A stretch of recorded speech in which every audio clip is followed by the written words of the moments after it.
The anti-Black racism within our school system can be measured in a number of ways. But one of the most troubling examples is what's referred to as the school-to-prison pipeline. That is when Black youth face more discipline and harsher penalties in schools than white students.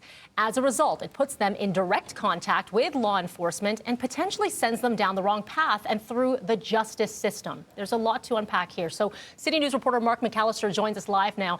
It is a troubling reality, Mark, and you are also looking at a new initiative aimed to help with the reform. Good morning.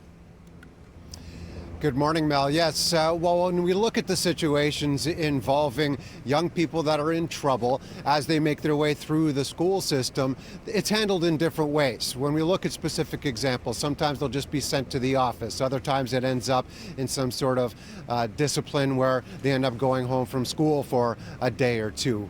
It's all in how it's handled, though, in those situations, and some situations are different from others, and that's what we're looking at now. Does it end up in their parents having to talk to them, their teachers mentoring them, or does it involve police at some point? And so that's what this organization is looking at specifically. I want to introduce you to a man who admittedly had problems when he was in school, but there was one particular situation where he had some issues. He ended up in a confrontation with a teacher. Some words were said, and this is what happened. There was a conflict that we had, and as a result of that, I got expelled. You know, and the way that I found out I was expelled, it's like police came to my door and said that I wouldn't be allowed back on school property, and if I did, I'd be charged for trespassing. But at the time, I didn't know I was expelled. I was only suspended, you know? So that like scared me and my mom, right? And we're like, why wouldn't we hear this from the school first?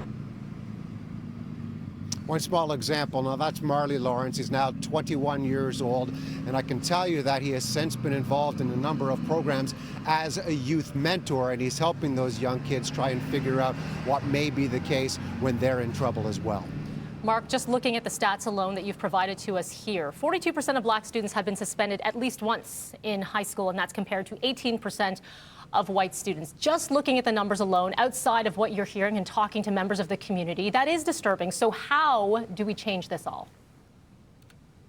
Well, there's a number of ways, and I should throw another stat at you as well. When those Black students get into those situations, end up being streamlined into certain courses and certain classes, 53% end up taking academic classes compared to 80% of white students. And that's why there's an organization, the Black Legal Action Center, that's taking on an initiative over the next year and a half or so. And what they're going to be doing throughout the entire province is reaching out to Black communities, families, but also to legal areas, also the school systems, to try and gather more information and figure out why exactly this is the case and why certain situations are dealt with in certain ways. What they hope to do at the end of all this is put together some sort of resource website for Black families to go to try and help navigate their way through the system and get to the bottom of things, but also put together a final report that's going to be making recommendations to the ministry,